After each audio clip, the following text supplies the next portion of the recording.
All right, well, let's start the meeting this morning. But first I want to introduce the mayor's designee, which is Don Himmelfarb. Right. Correct? Correct. Don, why don't you introduce yourself, since I did such a very brief one. Well, I've joined the administration several weeks ago. I had just recently retired from Dollar Thrifty Automotive Group after 30-some years. Know a little bit about the transportation industry from being a concessionaire of airports all over the world. I was CEO of Thrifty Car Rental, and then when we merged back a few years ago with Dollar Rent-A-Car, I served as co-president along with the current president, Gary Paxton, and then we did a reorg and I retired.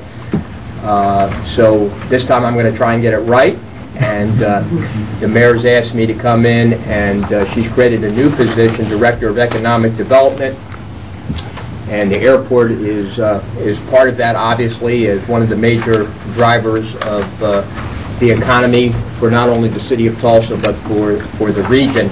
And my basic charge is to make sure that we have an economic focus in the city and to bring together all the disparate groups that represent the economic interests of Tulsa, including the airport, but along with all the authorities that help us fund the various activities, the Chamber of Commerce, community groups, and so forth. And so we are very, very optimistic about the region and particularly the city, and we need the airport to play an important role in that. And I'm representing the mayor today. She's had a unavoidable commitment. That was a lot better than my introduction, Don. I would not want to put you in a place that your introduction of just my name was very adequate. Well, glad to have you here. Thanks. All right, with that, would like to approve the minutes of August 10th, special meeting. I move approval. Second. All in favor? Aye. TAIT Financial and Operating. First item, Madam Chair, is to receive and file an annual report from the Secretary, and the Secretary is Ms. McNair. I have provided you with a copy of the annual report, which is a summary of the activities of TAIT in the year since the last annual meeting, and it gives you the projects that have been accepted, the grants that we have received, and various highlights of the year.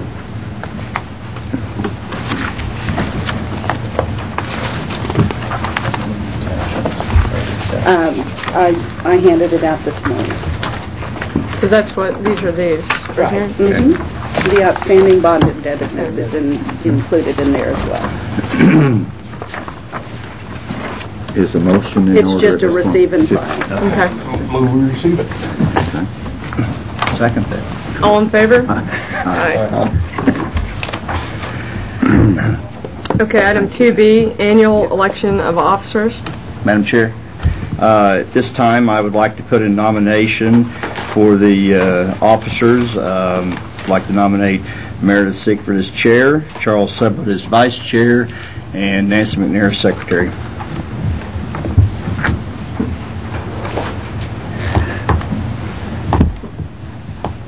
Any seconds or discussion? Well, by way of discussion, by the way, I can't believe it's been a year since you moved has into been. that post. And it's been a good year. And I know I speak for all of us when I say we appreciate the fine job you've done. It isn't not wanting to see you go forward, Meredith, but rather following the well-established precedent. Every member of this board has their credentials have been accepted. We have different attitudes about different things, but we all have the same motivation. And based upon the established precedent, I think Mr. Clay should move to chairman. I would reluctantly accept Ronnie's appointment as vice chairman. That's my comment. We have a motion on the floor, on the table. discussion on that. It has been a precedent. There's also been a precedent set many times before that the chair has been served many times. I served twice. There's been other chairs that have served years and years, and so there is precedent both ways. And I think right now in the after what we've got, and that Meredith's done an excellent job and is working on the economic development thing, that she should go ahead and retain her position as chair at this time. Are there any rules to that regard? No, they're not. It's, as Mr. Turner says, in the past, if there was no rotation, I believe about 1990 with Mayor Savage, there started to be a rotation of chair and vice chair. So it's up to the board as a policy matter how you would like to handle it. Did you receive any direction on this? I have no direction from the mayor on this issue. The only comment I have is that Meredith, I know, has been very involved in the development process here at the airport, and I've seen her in that meeting session, and she has a base of knowledge that'll be helpful to me. Whether that inures to the position of chairman or not, I can't say, but that's my only bias. And absent any other information, I think I would support that because I have no direction from the mayor. Okay. Well, I think I'll second myself then. Okay. All in favor? Aye. No. No. All right. Next item of this. Next item. We have also had an assistant secretary in the past, and Jeff Huff served in that capacity in case documents needed to be attested when the secretary was not available. So I would suggest that you probably would like to continue that. That's an easy one. I'll move for Second. assistant secretary. All in favor? Aye. Any other, anything else there? No. Or just move on to item C? Madam Chair, this item relates back to an air service study, air service assessment that was done for us back in April of this year. Is this report that I have here that was distributed at the time, and it did an analysis of our air service situation here in Tulsa, made some recommendations for expansion of some markets and some markets that we needed to work on to try to retain. What we did from that, we took this report, we met with, presented to the board, we also met with the chamber, and we established a working group to get some more feedback from the business community on their service needs. We met with that group about a month or so ago, and the consensus seemed to be that instead of, at this stage, instead of trying to attract additional markets, we should try to work on retaining the service we have, or on the markets that need some assistance. One of those areas that this report identified is we currently have service to Newark Airport via Continental Airlines, and the community feels it's an important service, obviously, because of the access to the New York area and to the East Coast. At this point, the feedback that we received is that it's for the business traveler, it's difficult to make a one-day trip out of that because of the timing of flights. And so it was suggested that we prepare a proposal and visit with Continental Airlines and prepare a business case for trying to change those flights so that business travelers in Tulsa would be able to conduct business in one day and come back. As anyone who's traveled to New York understands, it's expensive to stay there, and that makes the in business travel to New York more difficult if you can't do it in one day.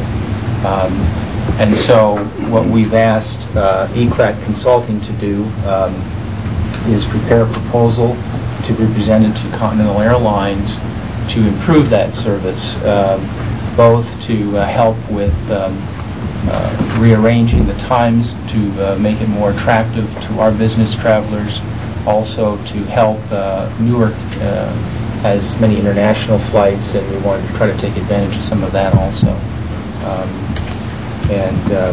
ECLAT Consulting was the firm that did the initial air service assessment for us.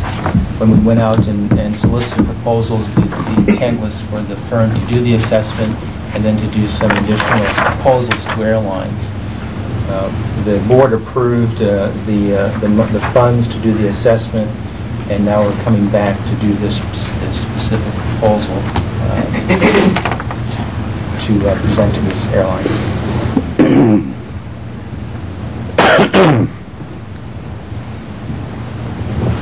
Any questions about that? A brief question. I don't know a whole lot about this myself. Jeff, you're the experienced in the airport operations.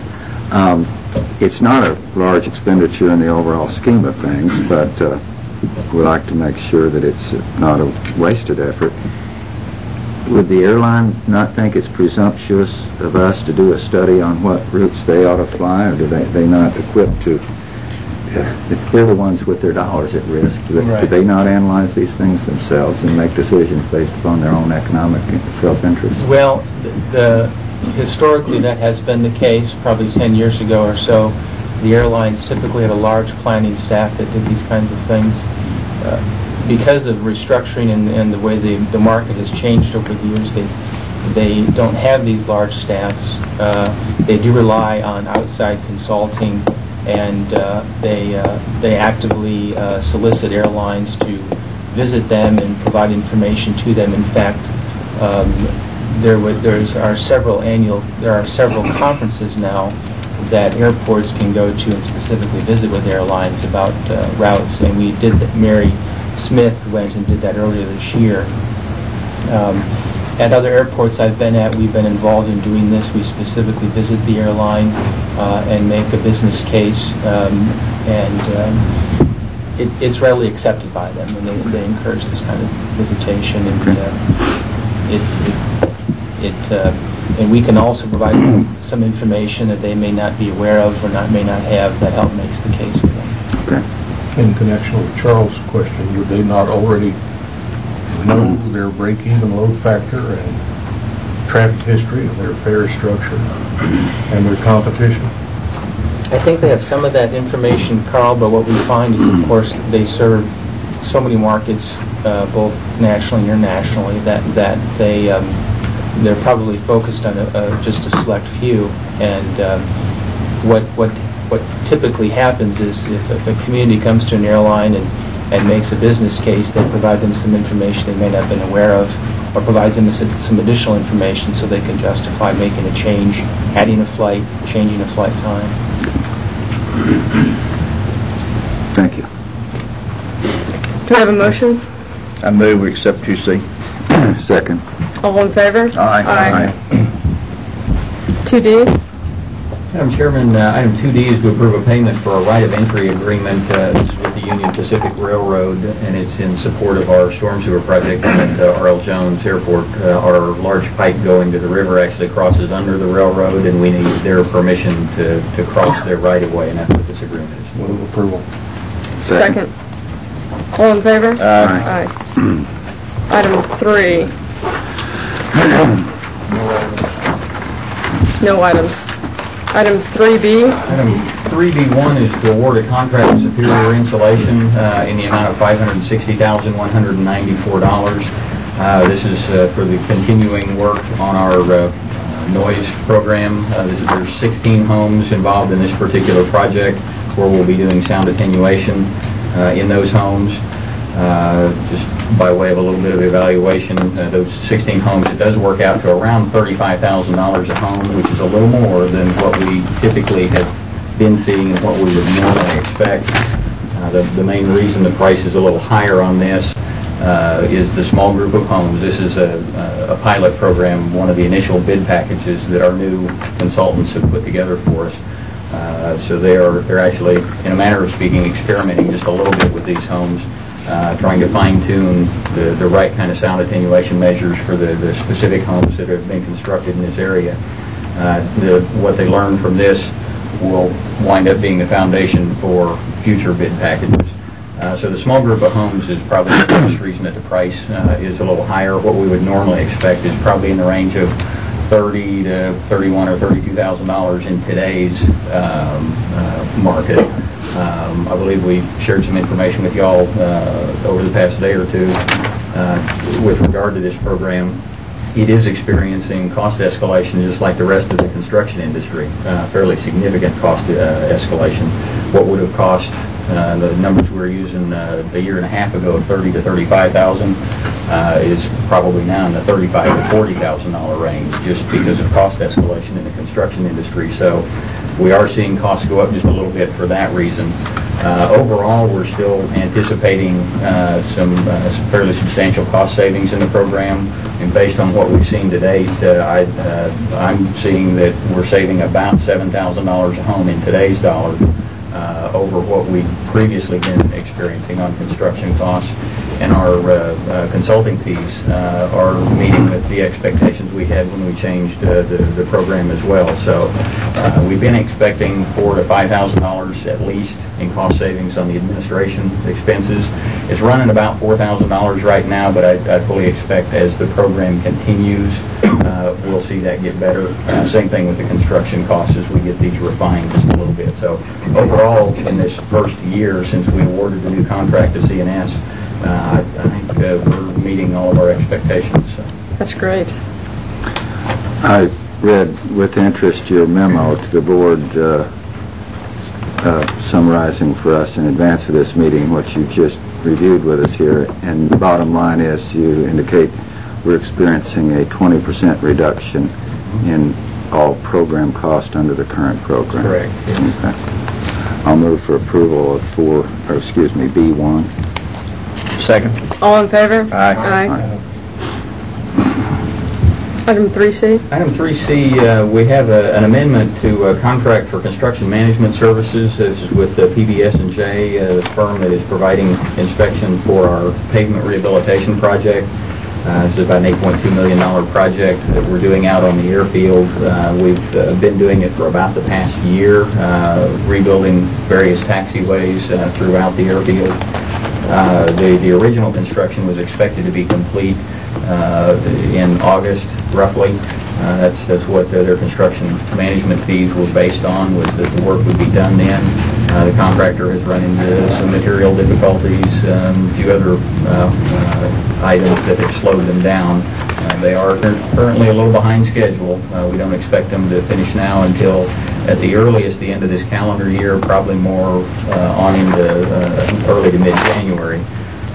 We do require the continuing services of a construction management, construction inspection firm on the site of the project. This proposal is an amount not to exceed $190,481.61. That's based on anticipated hours that they'll be out observing the contractor. It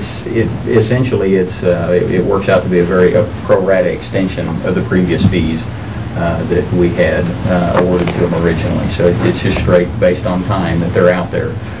We do expect to recover a fairly significant amount of these fees through liquidated damages on the project. We currently are expecting at least $50,000 in liquidated damages to be assessed on the project, and it'll probably wind up being quite a little bit more than that.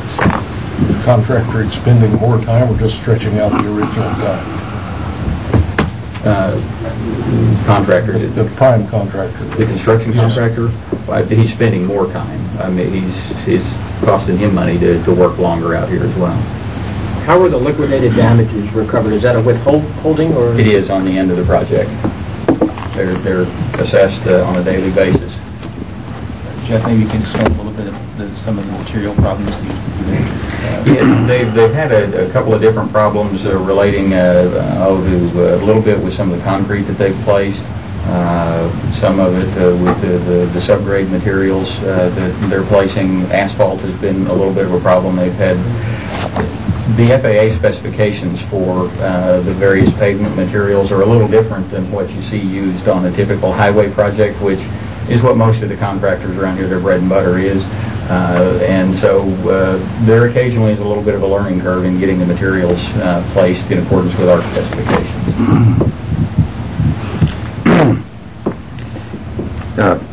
Jeff, one of the things that I wanted to be real careful about in looking at these contracts is when we let a contract based upon a bidding process, and then we do add-ons or amendments that jack it way up. This is about a 40% increase in this contract amount. And your summary, fee proposal summary, shows $14,410 to the for management services and $176,000 plus for inspection services. That's a lot of inspecting when it doesn't seem to me that there's any additional work going on. It's just a longer period of time involved. That doesn't seem to make a lot of sense. Can you explain it? No additional work. It takes the contractor longer to do the work. We still have to be there watching him do it. I mean, the contractor is taking more time to do the work. So he's not doing any more work, but it is taking him longer to do it. And the $170,000 in inspection is just a straight number of hours of how many hours we expect the contractor to be out here over the next few months as they finish the project out. And these folks are our eyes and ears out there watching to make sure that they're complying with the project specifications and operating out in the airfield in a safe manner. So that's probably one of the bigger reasons we have a presence all the time when they're out there. These folks are working out on the active airfield, sometimes within a few hundred feet of the active runway. So it's fairly critical that we keep an eye on them pretty close. How many people do they have out there? So they have one person out there 8 hours a day, 10 hours a day? Or? This is based on 70 hours a week for him to be out here. Hopefully contractors really not quite here that long, and that's where it's a not to exceed. We only pay for the actual hours that he needs to be out here. If he's not out here, we're not paying for it. So we do pay him hourly for the time he's out here with the contractor. The contractor's not out here working, he's not out here with them, we're not paying anything at that point in time. And this is $190,500 approximately from now until January, until around February the 1st. Right. There is also one thing that'll run those hours up just a bit is we're coming up on a time, there's going to be 30 days of 24-hour-a-day, 7-day-a-week construction activities. So we're going to have inspectors out here around the clock. So for a period of time, the hours actually run up pretty high. Well, I was just saying that, it's about $40,000 a month. Charles, you and I did that job. I went into the wrong line of work. All the overall profit that's built into it is about $100 an hour. Is what we're paying for inspection services, and that's about standard by the time you throw everything in. Are these services bid, or how is the public interest being protected here by just paying $176,000 for inspections over several months? It seems a little out of line. Explain to me in layman's terms how we're not getting ripped off, if you pardon the expression. The way we select consultants for projects like this, the FAA actually has requirements on how we go about it. It's not bid per se. It's a competitive selection based on qualifications. Once we select a firm based on their qualifications, the best qualified to do the project, we then negotiate a price with them. And that's where we'll sit down based on the hours that we feel are necessary versus what they feel are necessary, and then hourly rates that are fairly common throughout the industry. Just the $100 an hour that we're going to pay for these folks, after you factor everything in, is real consistent with what we experience with just about any construction management firm that has the qualifications to do this work. Well, I understand that, and that's fine. $100 an hour. Charles charges more than that, so that's we'll do it. But calculating here real quick, it's 70 hours a week. That's $7,000, $28,000 a month, and it looks like it's $40,000 a month we're paying. So I know you said it was going to go into 24 hours, but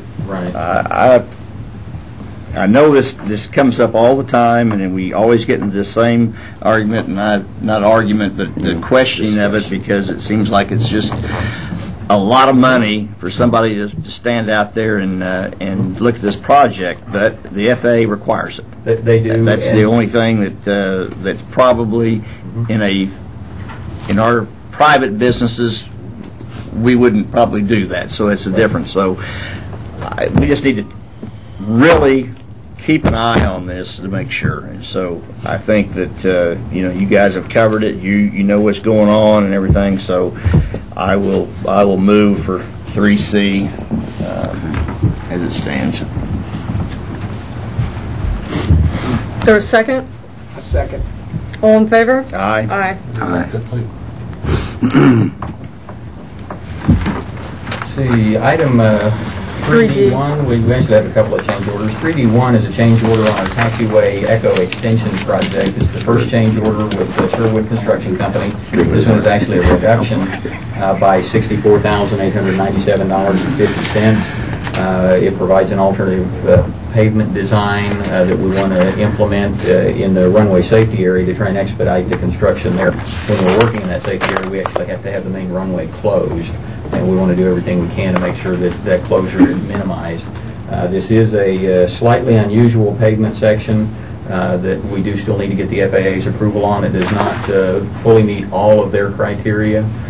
It's actually slightly stronger than the one we bid, but some of the detail considerations over time, the big one has to do with frost considerations, what that might do to the maintenance of the pavement over its life. We feel those are very minimal. The concerns actually anticipates a 24-inch frost depth around here, and that's pretty unusual to see it get that cold, and freeze the ground that deep around here. So we really don't think we're taking much of a risk. And then it will certainly pay for it in making sure we minimize the amount of time the main runway is closed. So this approval does need to be subject to FAA concurrence. If we don't get their approval, we'll press on with the pavement design that we have bid that they have previously approved. Since it's a saving, I'm going to let Charles make the motion. Well, I take it you're optimistic about getting FAA approval. We are. We don't. Yeah. We figure that's it's just a matter of getting the question answered. It should be not a big deal at all. So we save $64,000 of the $190 we just spent. I'll move for approval of that. I'll second that item. All in favor? Aye. And the other change order we had for this month's meeting, change order number 4 on our Taxiway November project with Keck Construction. There's a small addition of $3,629.86 to install some conduits under this taxiway before we get it built. Primarily it's for future communication lines that the FAA sees there may be a need for in the future. Move approval. Second. All in favor? Aye. Item E, nothing. Item F. The item F is approved supplemental agreement number 13 to the contract for architectural services with the Benham Companies. This one is an amount not to exceed $8,900. It's for a terminal security and improvements project, Phase 1D, which is where we were building the arrivals lounges and our preparations for the new food court. This is another one where the construction contractor's time extended beyond what was originally anticipated, and so the construction management and inspection services had to run a little longer. We're actually able to cover all of the costs of the actual inspection work, but we don't have enough money left to do the project closeout documentation, and that's what this amount will do, just to close that project out and finish it. This one we're actually looking at recovering in excess of $100,000 in liquidated damages on this particular project, so it easily covers this extra cost. Move approval. Second. All in favor? Aye.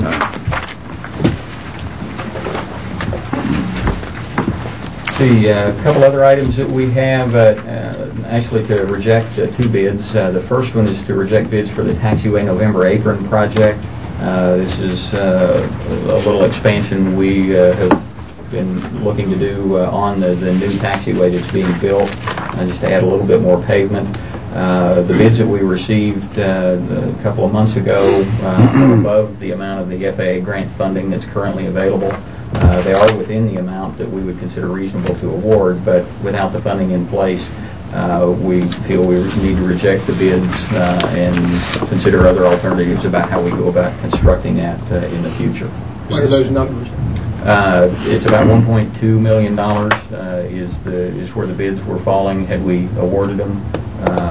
The amount of money that we currently have available from the FAA would be $600,000 is the limit there, so pretty good difference. Is that the area over in front of Sparks? No, this is actually the new taxiway we're building north of the control tower. How do you ever bridge that gap? Well, we've got several alternatives we're looking at. I mean, the FAA funds are pretty well limited on this particular project, but other source of funds that we're looking. Jeff, we're looking at what Potentially some state funds that we could hope to use to try to. It's not the taxiway itself. It's an apron that would be adjacent to the taxiway that would connect to the leasehold area where you had a hangar and a parking apron. So when you went forward with this bid, knowing what a reasonable amount might likely be, and knowing what your grant was, you expected this to happen? We were anticipating that some other funds might be available. We've been working on them for a while. Unfortunately, they're not materializing in a time that will allow us to take advantage of the current bids we have. We've got a certain amount of time. We either have to award them or reject them. Should you lose the grant, or can we hold on to that? No. The grant is ours. It is. We're good there for probably at least another 6 to 9 months before we really start jeopardizing. This is part of economic development too, because that's the new Taxiway November project down right there. Into the North Development Area. Yeah, the new North Development Area. So, Don, that's your deal to get us the I money. keep hearing November. Okay. And this is still September. It's coming. I don't see that we got any choice in this. I'll move for approval of 3F2. Of rejecting. Yeah. Are they both the same? Yeah. We do 2 and 3 the same? Item 3, let's we'll go go ahead ahead and do and the get that one Yeah. up here at the same time. This is for our incursion prevention project, or a portion of it down at R.L. Jones Airport. This would install some gates to control access onto the airfield.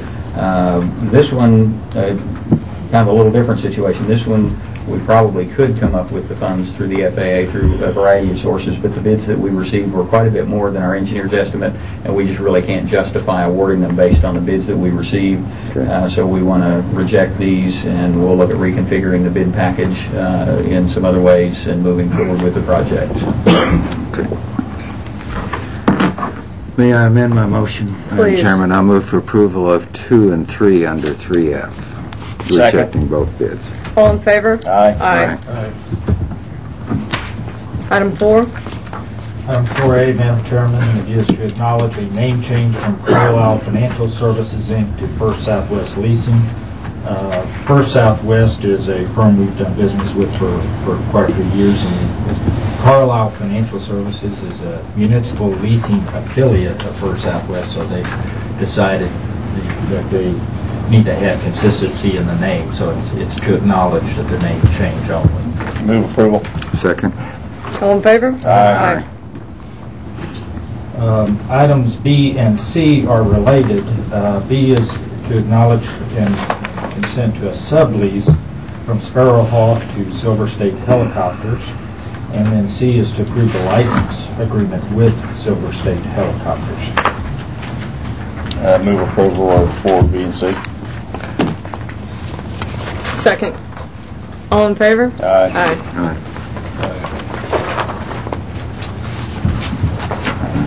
Item D, Madam Chairman, this was deferred from the last meeting, and it was a proposal from Aircraft Turbine Support for a 20-year FBO license and lease. Since that meeting, we left that meeting with 2 issues that had yet to be resolved. We had evaluated the proposal based on how much they were proposing to lease, ground lease, how many square feet of building they were going to be providing, and fuel storage. And there was one additional item that involved the building they're currently leasing, which is Hangar 20. That lease expires in approximately 2020, and there was they would have to agree to either a revaluation at that time, because if we gave them a 20-year FBO lease with a 5-year option, it would extend beyond 2020, or that they also indicated they would have the option not to renew that, but they would still meet the minimum requirements for FBO operations at that time period. We met with them, and on that issue they agreed to our satisfaction of language in the lease that would address that issue at that milestone. The one item that remains would be the fuel storage. My recommendation to the board was that they should have a minimum capacity of 36,000 gallons based on what our existing FBOs have. Their proposal was involved a couple different scenarios. One would involve storing fuel at Southwest Airlines tanks, and as we indicated previously, our concern is that that would be in conflict with our lease with Southwest Airlines. The other option would be to install one 12,000 gallon tank above ground.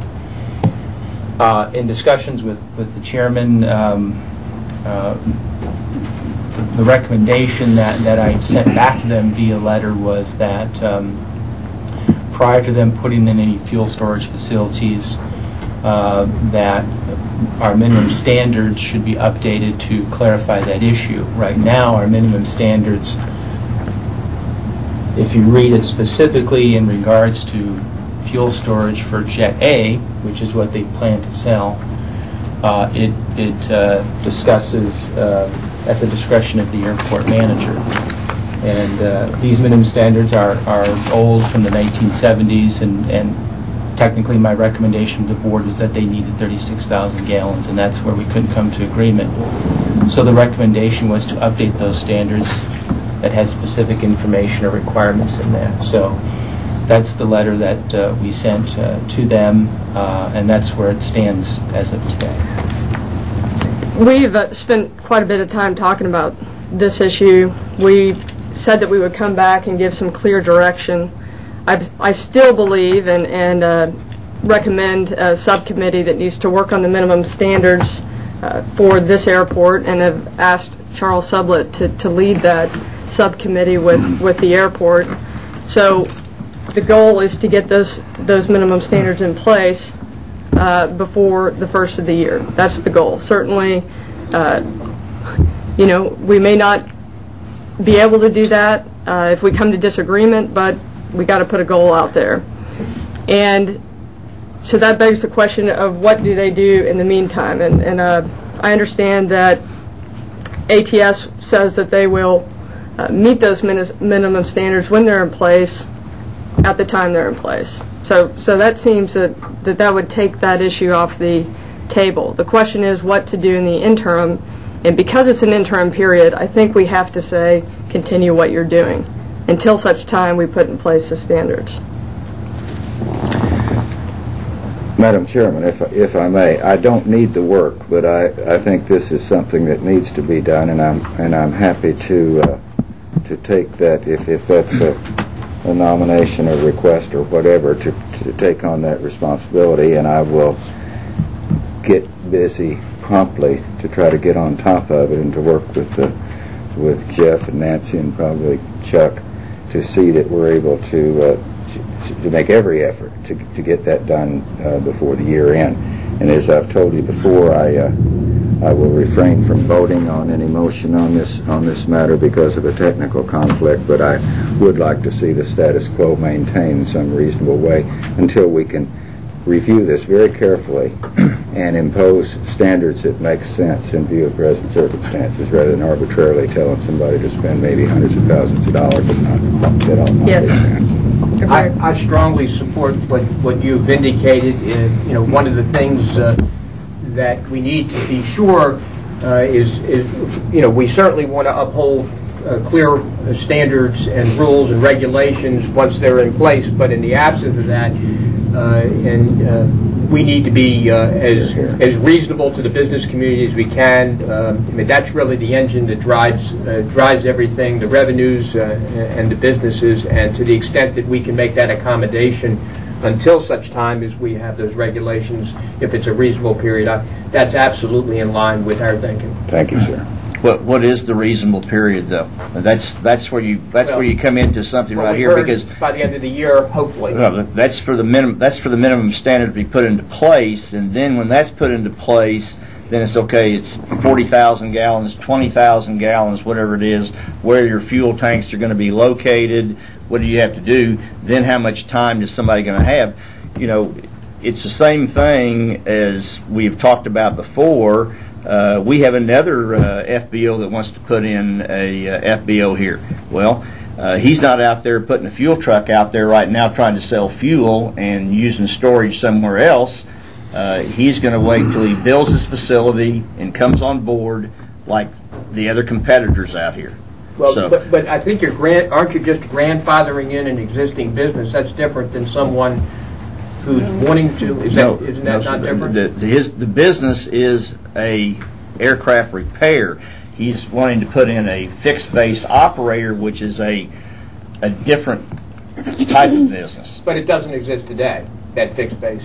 It does not. Right. So to me, the distinction is if you have a business that is in fact doing this, and you're going to make at the pleasure of this group, you're going to come up with some period of time that's reasonable for him once we publish those standards, and either they do or they don't. And once you publish the standards, then anyone who wants to operate that type of business who currently doesn't do it today would have to fall under that same. Exactly. I mean. I agree. That's the way it needs to be done. I just don't know what the time is. Yeah, okay, but it's just like, it's the same thing. If a new, XYZ rental car company comes into the airport and says, we want to be a rental car company here, but guess what? We don't want to have a ticket stand, a booth out there. We want to have a little kiosk out on the sidewalk and don't pay any rent. That's basically what you're doing to the other fixed-base operators who have been here for years. I think we're saying the same thing. Okay. I think there's just a period, and this is an unusual situation. I think there's a period of time where we have to, because we lack the rules that are updated, we have to say, okay, here's a waiver for a period of time, but that period of time has to stop. What we have to do, it occurs to me, Madam Chairman, is to find that area between arbitrary and unreasonable regulation that has no connection with the protection of the health, safety, and welfare of the citizens or the operation of a clean and efficient, properly operated airport, versus the other end of the spectrum, and that is creating at least a perception of an unfriendly business environment. Amen. And we don't want to do that. No, you don't. But you also have FAA regulations that you have to follow. And we intend to follow. I know you do. And are doing so in this case. Well, Charles, that's why you're in charge of the subcommittee, to go figure this out. Thank you very much. There's nothing to vote on here. Well, is there, I think it's direction, isn't it? What you've said is that, hey, you're to let them operate just like they're doing. I mean, that's what you're trying to. That's not even here to be voted on. At this point, the item from last month was the request for a 20-year lease. I believe at this point that request is deferred until the minimum standards can be updated. Okay. So we're going to do nothing. Correct. Except give direction. I think that AT&S deserves the clear direction. So, all right. The initial meeting of our committee will be next week at your earliest availability. Thank you. I think that you should vote to defer this to a time certain, so that they know when you'll take action on their request. On the lease, so we're saying January meeting of next year. Is it January or December? Charles? It'll be January. All right. We've got to have that in place by year end, Yeah. so that's first. January meeting then is the time certain. Move we defer it, January of 2007. Second, all in favor? Aye. Abstain. Mr. Turner? Aye. Item E. Item 4E and 4F deal with the same entity. E is just to acknowledge and consent to the exercise of the second of 4 one-year options with airport marketing income. Item 4F is to approve the terms describing AMI's proposed concept for a short-term marketing opportunity. Airport Marketing Income is a company that we entered into a relationship 2 years ago, and they explored what was then what we described as non-traditional revenue opportunities. This is something that hadn't been done before. They've made some efforts to try to look at what we would consider non-traditional sponsorships, product placements, and a number of things like that. Their contract requires that when they get to a point where they need to get beyond just exploring the opportunities and get to something specific, they had to bring those concepts to us for approval before they could actually commit to it. And so that's what they're doing. They've had some near misses over the last 2 years. This is something real solid. And they're looking at what they call first impression sponsorships and event-specific marketing. This is actually looking at companies that are interested to have a presence in the terminal in and around the PGA in August of 07. And they would like us to approve the concept and the terms so that they could enter into specific negotiations. They've received a lot of interest in being out here, and for about a 30-day period of time during that. I can go over the terms. You do have a report and a copy of the term sheet in the background material.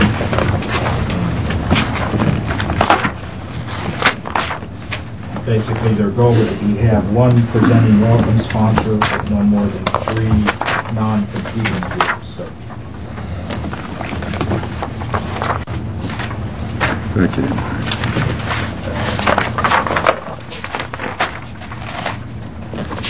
3 days. Let me add a little bit to this. Before the second tab, Don. Oh, isn't it? The agreement we have says that they would also propose the revenue sharing formula, a minimum of 30% of gross revenues. They're proposing that we receive 35%. And they have an estimate of, for 30 days, of total gross being between $125,000 and $200,000. So our share would be between $45,000 and $70,000 in net revenue. Are they going to actually have people manning these booths and so forth? It'll probably be product driven. Most likely there'll be people. And where will they be placed? Most likely in the bag claim. Could be in the waiting Term room. sheet. So it's going to catch the departing passengers, not the arriving. It'll be the arriving passengers. It'd be in the bag. I meant arriving. I'm sorry, I got it backwards. It's for the arriving. For the arriving passengers. That's their target market. And it's passive. In other words, the passenger has to approach them. Yes. Well, I sure don't want to turn down the possibility of $50,000 to $70,000 in net revenue to this operation here. How exactly now are those revenues going to be generated, Carl? What's the source of the AMI approaches a company like Adidas or Okay. Callaway, and they'll commit to allowing them to have a presence in the terminal, the location for us to work on with them, and that company will pay AMI the gross revenue for that right, and then we will receive 35% of that gross revenue from the airline. Okay. Is there an identifiable time frame when this activity will be conducted? Yes. So we can't just stay there from now on? No, it's thought that it would be a 30-day time frame, and it will coincide with the PGA event. Okay. Let me see if I understand this right. We are being asked under E and F to basically acknowledge, there's no affirmative action required, but acknowledge the exercise of the second of 4 one-year options at the standard rate. That's correct. And secondly, to approve a concept providing TAIT a 35% share of revenues pursuant to this report. Now, will there be an actual contract, or does this action constitute the agreement? What will be approved is the term sheet itself, and that is attached, that is approved. But part of that term sheet is that they need to work with airport staff as far as approving the locations in a specific time frame. So the term sheet is the contract. And the term sheet is an attachment to their existing agreement. I'll move approval. okay. Second. All in favor? Aye. Item G is to acknowledge and consent to subleases. This is at Riverside. This is Meridian Resources. They have a number of hangars, and the following private hangar tenants are going to sublease from Meridian Resources. Robert Conklin, Terraplane, CACO LLC, Stephen Arneson, Helen's Flight Service, Joe Tupper, Donald R. Marinell Chapel, and Jack Smith. Those are actually private hangar tenants. No, there will be no commercial activity. Move approval. Second. I have a question first before we vote, if I may, Madam Chairman. Meridian Resources then has a large group of private hangar leases. Apparently is in the business of leasing and turning around and subleasing. They're in the southwest commercial area. Oh, excuse me. Yeah. Okay. They're the ones that we allowed them. They built a couple rows of new hangars, and for that, and we did it. Yeah. I got it. Yeah. You're right. It's in that commercial area. Thank you. So we had a motion and a second. All in favor? Aye. Aye. Item H is a sublease agreement. This is in the northwest hangar area with John S. Van Horn. Standard term, standard rate. Has anybody looked? I mean, I don't. In the northwest hangar area, that's some of the area. That's the area where we have a lot of really blighted hangars and everything. Is this? Anybody looked at this to make sure that this hangar meets the standards? And we want to. Because we did this once before, last time, and we've still got a rusted out Hulk out there that we don't have any, because we're still waiting for minimum standards of what people have to do, and I'd sure hate to have to approve something for another 25 years that's unless it's in their lease that they will come up to minimum standards as soon as we get them. I don't know. I agree. I know we've looked at several, yes, but I just want to verify. Okay. You say we have blighted hangars? When you say blighted, you're just in disrepair. I mean, there's not asbestos or... No. I don't know that. I don't think they're just rusted out hulks. There's no imminent danger to anyone. Rust and weeds is Rust and weeds and the imminent danger. Yeah, maybe if somebody went in there and opened a door, it might collapse. Do we have a liability? I'm not sure, but... I mean, is there any liability if somebody ran into one of the, kids or... No. Well, they shouldn't be out there, but that's okay. I don't think so. Fair enough. One of them's got a concrete block on top of it, holding the tin down. I saw the other day. So. Where are we? I don't know. Do we have a motion? No. Item H on page 6 is where we're at. I'll make the motion. Second. All in favor? Aye. Aye. Item I is a similar, this is acknowledge and consent to exercise first of 2 5-year options. This is with William Page Jr., also in the Northwest area. Okay, now, This is an option. Where is this one located? Northwest. I know. Lot 2, block 1. this might be the one I'm talking about. We've not inspected any of the hangars that exercised options. We've only done movements. I don't know. I'd like to, can we defer? I mean, it's up to you guys, but defer, because I think this could be the one that I'm thinking of. Ronnie's point is a good one, Madam Chairman. I would request maybe that Chuck or her designee, Chuck Pittman or her designee or somebody, be in a position to advise us. We have only certain points at which we kind of have the ability to exercise some control over the negligence in maintaining the properties out there, and I would like to know that they have been looked at, and if there are maintenance issues that they've been dealt with prior to us taking action on any of these. Does it cause you a problem, Chuck, if we or our tenant a problem if we defer action on this until we have that resolved? I think an inspection by the airport staff and maybe a picture to bring back to the board to this is what you're approving. If there's an issue, yeah. If there's an issue. Okay, so to defer approval. Or make it contingent upon the inspection. Is that possible? Mm-hmm. Yeah, okay. Then I move we approve it contingent upon satisfactory inspection. Okay. Second. All in favor? Aye. Item J is a sublease agreement with Riverside Flyers. This is A to Hale, Northeast Hangar development area. This is a new sublease, so this has been inspected. Move approval. Second. All in favor? Aye. Aye.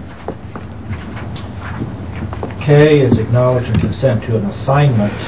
This is also in the Northeast hangar area from Jim Howerton to G2. Move approval. Second. All in favor? Aye. L is acknowledge and consent to a collateral assignment from G2 to Triad. This is related to item K. Move approval. Second. All in favor? Aye.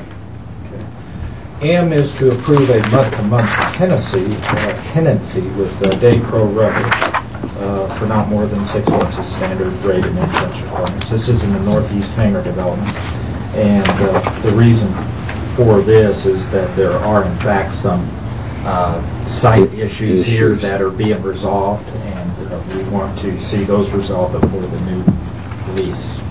So you can build a new hangar or something, or what? No, it's basically some cleanup and some other repairs that have to be made. This is under the minimum standards for private tenants, not the proposed commercial. Minimum hangar standards. It's the new hangar standards. Under our leases, under our new lease form. Now, these people are contemplating taking an assignment of a hangar lease, and they want to do it month to month until we get these issues Well, it's not resolved. assignment. I think it's the existing. It's time to renew it, Time to renew but it. we're not going to renew it until they comply. Oh, okay. Which might be the same thing that comes, but what we just did back up here on the other thing. Okay. I'll move for approval. Second. All in favor? Aye. Item N is acknowledge and consent with Bar 71 to exercise a 10-year option in the Northeast Hangar development. Bar 71 is Cameron McAllister. What is the other? The other ones seem to be like 5s and 5s, but do we have 10-year options? I think that's why we went to a new standard form of leases, because we had so many different forms of lease Okay, so over the this years. This one's still on the old one, or whatever. Okay, Yeah, I mean, they always end up the same amount of time, but Yeah. okay. Move approval. Second. All in favor? Aye. O and P are two items, one with Transportation Locators, one with Tulsa Hangars LLC.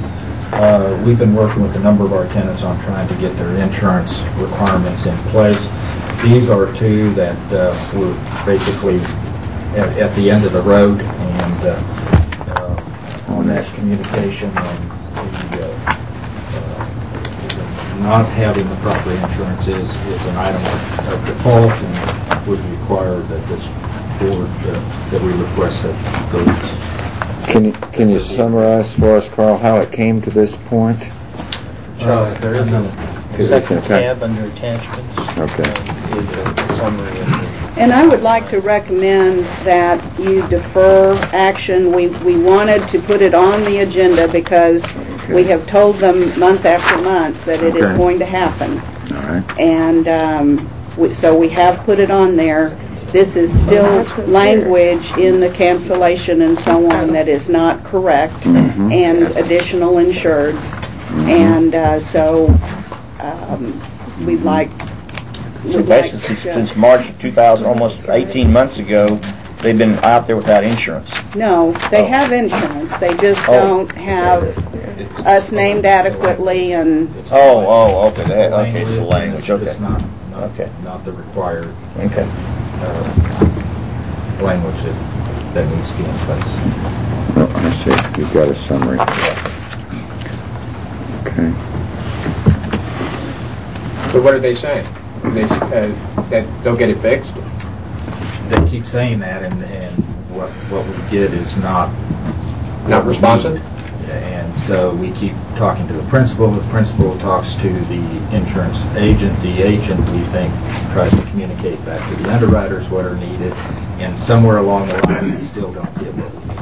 This has been going on for 18 months. That's March 2005. Well, to make sure that the party on the receiving end of this action is treated fairly, I would like to see that it is deferred, but that they know that we're serious about taking this action if we deem it appropriate to do so. And I would ask that whoever's dealing with them suggest that if they can't get it resolved, that they communicate in writing to Ms. McNair why that action shouldn't be taken, and that the board members of the board be provided with their position in advance of our next meeting, so it's not a matter of first impression, you might say, or have us a chance to analyze it prior to our meeting. Agree. Does that make any sense? Makes much sense. We appreciate that, and it takes a huge amount of administrative time to try to make sure that they comply with these requirements, and 99+% have. And the new minimum, the new private hangar standard lease and the pooled insurance has worked very well for the private hangars. So these two are both commercial. Okay. I'll move for deferral of item O to our next monthly meeting. Second that. All in favor? And item P is a simple. Let me amend my motion to include items O and P then on the agenda. I'll second that. All in favor? Aye. All right.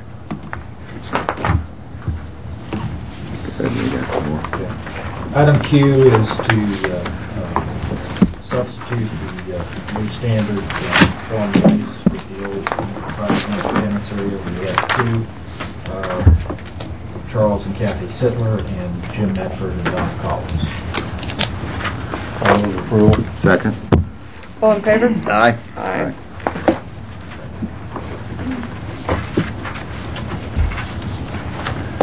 I think we're there. Are we on item 5? All right. Other business, let's recess for the TAA meeting. Don, find the TAA agenda tab. Yeah. That one. I think my book is out of order here. Thank you. At this time, I'd like to open the TAA meeting and approve the minutes of August 10th. So moved. Second. All in favor? Aye. Reports and resolutions? Carl, did you start? Do the marketing first. I got it. That's fine. There's under the attachments, there's an item for marketing report, and what it highlights is what we're calling our Above and Beyond Employee Recognition Program, and it identifies our Employee of the Month for August, which was Kathy Walter. She's a dispatcher in our organization. It describes what she did, which we felt certainly went above and beyond the call and helped the passenger find someone who was departing, and his son had been hospitalized, and they needed to get in touch with them, and they found him. So. That's great. A couple other things. August 23, we had the Today Show here. They were doing a segment on travel and the impact on carry-ons, and Peter Greenberg from the Today Show was here and did a segment in our ticket lobby. Cultural Advisory Group is a group that we have and is ongoing, and its role is to review and look at ideas for putting things in our terminal building that reflect our community and our region of the state. And there's a picture there of something that's going to be coming soon from the Frank Lloyd Wright Tower in Bartlesville. It'll be a display in our waiting area for Concourse Ave. And on the second page, two items, airport ambassadors. We had our periodic, I think a quarterly meeting with our ambassadors in September, and 92 of them were there. And what we do is we have a periodic meeting with our ambassadors. They, of course, provide information to all of our travelers and their volunteers, and they really provide a great benefit for our airport community, and we try to keep them informed of what's going on, and that's what we had. And then finally is a video that we provided to all of you that was produced through a grant from the Oklahoma Aeronautics Commission, and it has information on Tulsa's aviation history. So you take that with you. I thought it was very informative and shows the great history that Tulsa has had in aerospace and where we are today. Jeff, that was great, but I do prefer when Mary Smith used to give that. I'm sorry about that. I'm working on it. I don't think you're ever going to. I don't think you're ever going to reach that goal. I'm sorry. No, I'm not. Well, anyway, I don't say anything. You can work on it. One other thing I wanted to mention, Ken Miller. Ken. Yeah, Ken's back. If Ken could come up, we had our annual FAA inspection, and Ken's going to report on the results of that. Madam Chairwoman and board members, August 15th through the 18th, the FAA did their annual recertification of this airport, and as we had last year, we had one discrepancy, that being a night lighting inspection. And even that discrepancy is on hold while the FAA discusses it with the sign manufacturer. The inspections are regulatory in nature and designed to identify a shortcoming of the airport. With that in mind, I asked the inspector what he liked about this airport, and he identified three different areas. One was that upon arrival here, he noticed the care and concern and the appearance of this airport demonstrated that the employees here take a big concern in how this airport looks and how it's run.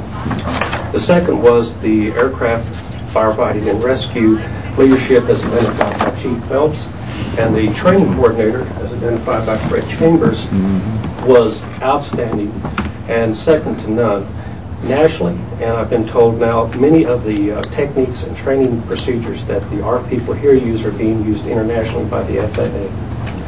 And lastly, this airport, although not mentioned all the time by the FAA, is the standards by which they like to judge other airports in the Southwest region. So I am truly blessed to be associated with some of the finest field personnel who maintain this airport, some of the best ARC people you could ask for, and my airport safety officers whose eyes and ears are the safety and security of the flying public. So I thank you. And any questions? Thank you. Good. Yeah. Good job, guys. I'll just add, Madam Chairman, every airport, as Ken mentioned, goes through this every year, and the airport's goal is always to have minimal discrepancies, and the last 2 years we've had one each, so obviously we're pleased with that, and that's our annual report card from the FAA. That's fantastic. Good job to all. On an operations airport activity side, our passengers, total passengers are up 1.8%. Our enplanements are up 4%, which is kind of interesting. This is month of August of 06 compared to August of 05. Year to date, we're up 1.3%. For cargo, we had a big jump in August on deplane cargo. And as a result, we're up 14.5% for the month compared to a month a year ago. And that puts us at 1% for the year. Our operations, TUL operations, are up 7.5%. We're still down 11% for the year. Riverside is down almost 25% for the month, 36% for the year. Obviously, the flight training activity there is curtailed from what it was before. As far as parking, our revenues are up 25.6% for the month. We're 28% for the year. Our activity is down 3% for the month and 2.4% for the year, calendar year to date. I've also provided the August 31st cash balances by fund groupings, not the individual fund groupings. There's quite a few of those, but by fund groupings, and we're getting this from downtown on a timely basis. And then we have the budget first 2 months of the fiscal year, and it shows where we're at 16% expended, which is right on target with a straight line projection on the operating budget. Just verify or clarify so I understand this properly. Ronnie, you find this interesting. Are our parking revenues up over $1 million for the year to date on our parking data sheet? Yes.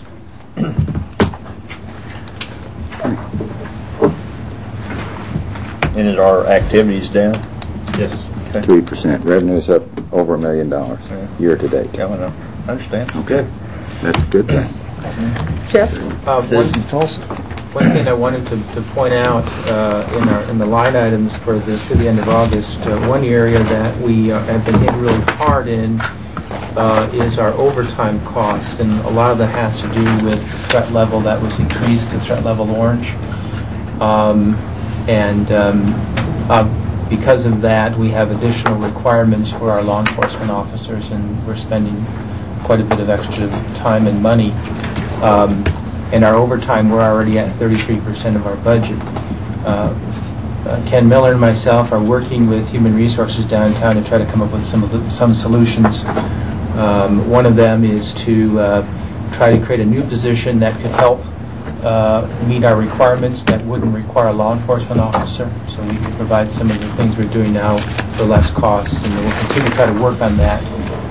We don't have a lot of options, obviously, because we have to meet the increased security threat level, but I just wanted to make all of you aware of that.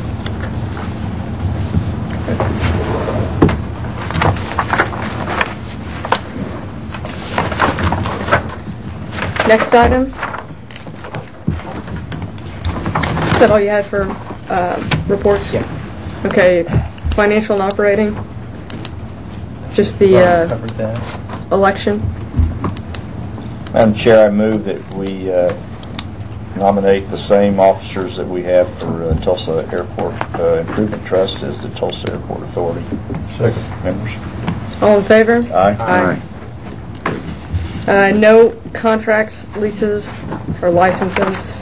Any other business? No.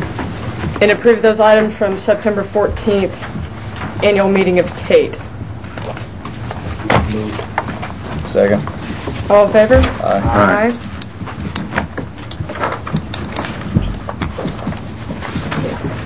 We have a TMAT meeting today. We do have a TMAT meeting? Okay. Then we need to open the TMAT meeting.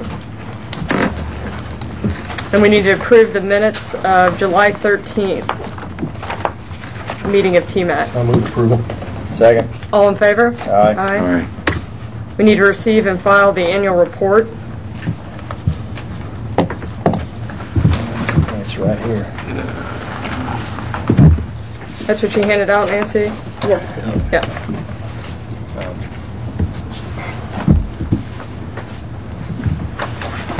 I move we receive and file the annual report. Second. All in favor? Aye. Election of officers? We did Chair. that last meeting. Do we need to do it again a month later? I don't think we do. Well, I don't know why we need to do that. That was for the previous fiscal year. Move we re-elect the same slate of officers. Okay. Second? With the clarification, with the exception of the secretary, or am I wrong about that? The secretary is Kevin Coutant at this time, so the same slate of officers that TMAT had, or the same. Would include Kevin, would it not? Yes, it does. So rather than you being a secretary, Correct. as you are for the Prudent Trust and the authority, it's Kevin. It was right. Yes. And It's right so here. It's the same. Meredith and Charles Sept and Kevin Coutant. Is that correct? Well, Is that your motion? Yes. Second? All in favor? Aye. Aye. Any new business? I move we adjourn the TMAT meeting. Okay. Do I have to have a motion for that? No. Or okay. All right. We will, before we recess for executive session, want to thank Ron for all of his distinguished service. And I know, Ron, you've been on the board for 4 years? Yes, 4 years. And 4 long I know years. that you work very hard here, and it's all voluntary.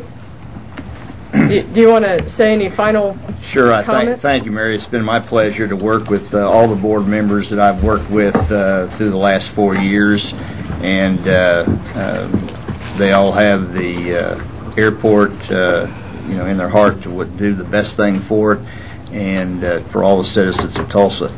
And also, what I really would like to thank is the staff: Jeff, Nancy, Carl, Lisa, Chuck, and all the other people out there that have supported me in what they do out here. They do a great job, and they need all of your support, and appreciate everything that everybody's done. Enjoyed it. Would you entertain a formal resolution for the board to act on the resolution of gratitude? I would like that. Yes. So moved. Second. All in favor? Aye. Nay. Of course. One last controversial thing. One last shot. Hey, thank you, Ron. Really, really do appreciate it. You're welcome. If I can help, call me. All right. So let's recess. Let's approve the items All for right. the TAA. Do I have a motion to approve the items for the TAA meeting? So moved. All in favor? Aye. Then we have to vote to go into executive Okay. session. Do I have a vote? I move. Second. All in favor? Aye. Aye. Reconvene the TAIT meeting. No actions taken in executive session Or following executive or session. following. Okay. And do I have a motion to? I move that we adjourn forever. Second. All in favor? Aye. Okay. Good.